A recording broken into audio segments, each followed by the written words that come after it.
इस बिगड़े हुए संस्कार चरित्र विचार को सुधारने का बस एक ही स्थान है, जिस स्थान को हम सत्संग कहते हैं और जिसको हम गुरु कहते हैं।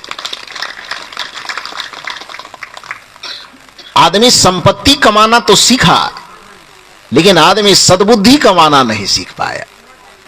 आदमी यह समझता है कि संपत्ति ही केवल सुख देता है। संपत्ति लाख रहे आपके, रावण के पास खूब संपत्ति थी, कमी कौन चीज में हो गई? संपत्ति में कि सद्बुद्धि में? बोलिए थोड़ा बढ़िया से। सद्बुद्धि में न कमी हुई, संपत्ति कौन काम दिया? कंस के पास संपत्ति की कमी थी कि सद्बुद्धि की कमी थी? आए, सद्बुद्धि की कमी थी, संपत्ति कोई काम दिया?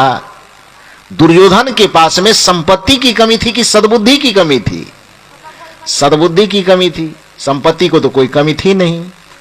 संपत्ति पास में रहे और सद्बुद्धि न रहे तो उसका विनाश, आदमी की बात तो छोड़ो, भगवान भी उसको लग करके विनाश कर देता है। करता है कि नहीं करता है? इसलिए केवल धन को ही इतना ज्यादा महत्व मत दीजिए कि केवल धन धन धन धन, खूब धन कमावे। धन कमाना कोई बुरी बात नहीं है, लेकिन धन कमाने के साथ साथ हमें ध्यान यह भी रखना है कि पैसे रूपी धन के बाद, पैसे रूपी धन के साथ साथ हमें सद्बुद्धि रूपी धन को भी कमाना चाहिए। पैसा कमाने के लिए आप जीवन में जो परिश्रम करते हैं, उचित परिश्रम करते रहिए, पैसा तो आते ही रहेगा। लेकिन समय समय पर सत्संग में बैठ करके, संत के सानिध्य में बैठ करके, गुरु के सानिध्य में बैठ करके उस सद्बुद्धि रूपी संपत्ति को भी कमाइए, ताकि आपका जहां भी जीवन गुजर रहा हो वहां आपका जीवन हंसता खेलता बीते, आपका जीवन सुखपूर्वक बीते। इसलिए गोस्वामी जी कहते हैं कि सबसे पहला लाभ है मानव जीवन का, क्या है? मति। मति माने बुद्धि, सुंदर बुद्धि चाहिए, तो पहला चीज ये है। दूसरा चीज है कीर्ति। कीर्ति माने यश होता है, प्रतिष्ठा।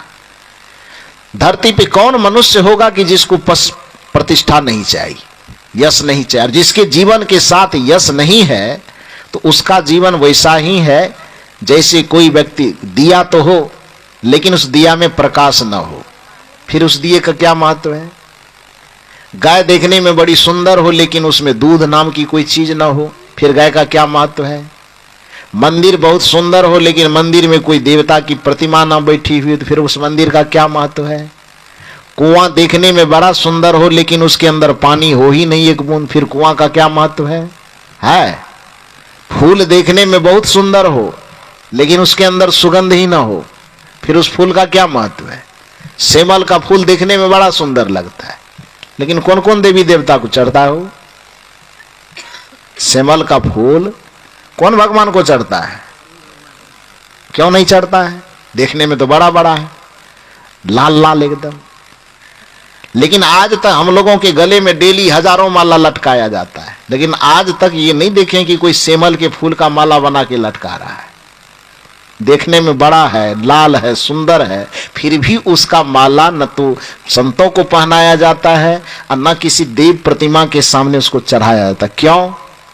क्योंकि फूल देखने में सुंदर तो है किंतु उसके अंदर सुगंध नहीं है, तो उस फूल का कोई महत्व नहीं है। दिए का महत्व, दिए की सोना का दिया है कि चांदी का दिया है कि मिट्टी का दिया, इससे कोई उसका मूल्यांकन नहीं है। दिए का मूल्यांकन इस चीज का है कि सोने का भी दिया हो किंतु यदि उसमें प्रकाश न जल रहा हो तो उस दिए का कोई महत्व नहीं। लेकिन मिट्टी का ही दिया हो लेकिन उसमें यदि ज्योति जल रही है तो उस दीपक के सामने आदमी माथा झुकाता है, उसको प्रणाम करता है। तो दिए का महत्व सोने या मिट्टी के कारण नहीं है, दिए का महत्व उसके ज्योति के कारण, प्रकाश के कारण है। कुएं का महत्व उसके चबूतरे के कारण नहीं है, कुएं का महत्व उसके पानी के कारण है। गाय का महत्व उसके कान, नाक, आंख, सींग के कारण, पैर के कारण नहीं है, बल्कि गाय का महत्व उसके दूध के कारण है। मंदिर का महत्व उसके मकान के कारण नहीं है, मंदिर का महत्व उसके अंदर बैठे हुए देवता के कारण है। उसी तरह से मानव का महत्व केवल उसके शरीर और शकल के कारण नहीं है, बल्कि मानव का महत्व उसके गुण, यश और सौरभ के कारण है। जिसके अंदर उसका यश नहीं हो फिर वह मनुष्य मनुष्य के बराबर नहीं,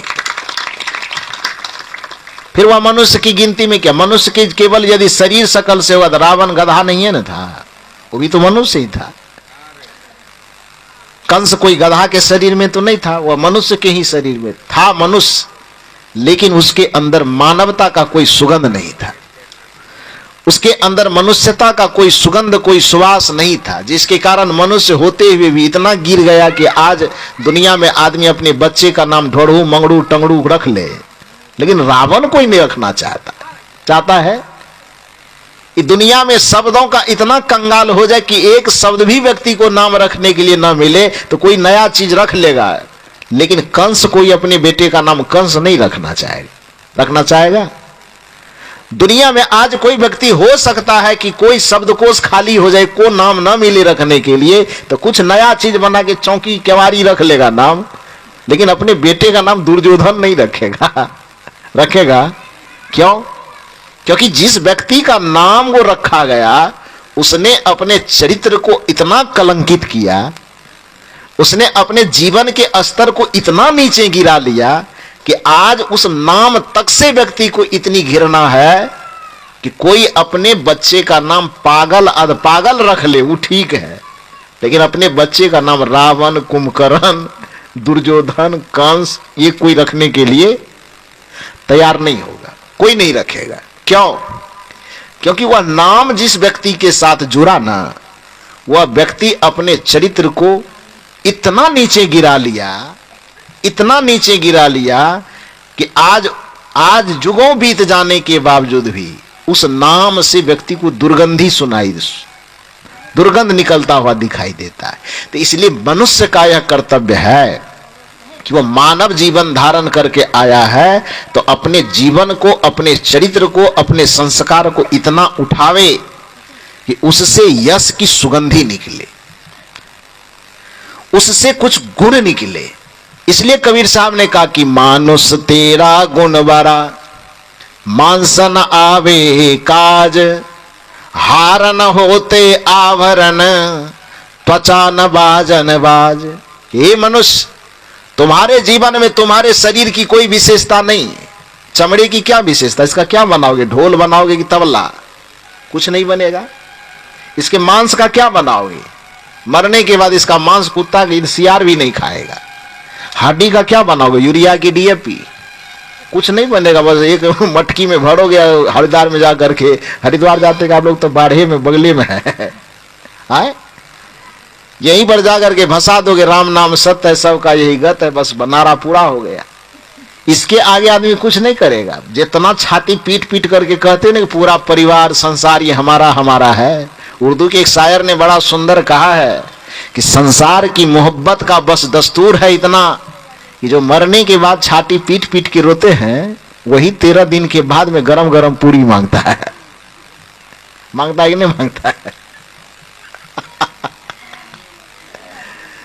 13 दिन के बाद जो तेरही होती है श्राद्ध का कार्यक्रम, तो जो मरने के बाद बड़ा चिन्हार मार करके रोता है, छाती पीटता है कि मेरा नाना मेरा दादा, जो भी लगोगे मरने वाले जो लगते हैं, तो जिसके लिए छाती पीट पीट के रोते हैं, और उसी के जब श्राद्ध का भोज होता है, टेबल पर खाने के लिए बैठते हैं, तो परोसने वाले से क्या कहते हैं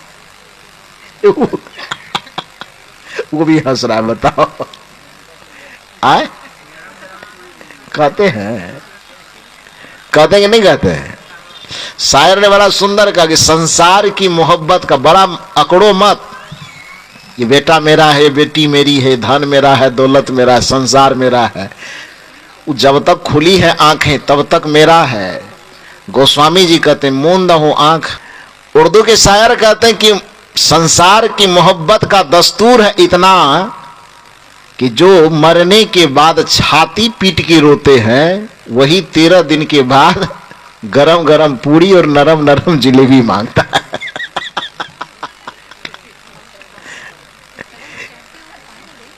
इसलिए उस पे ज्यादा घमंड मत करो।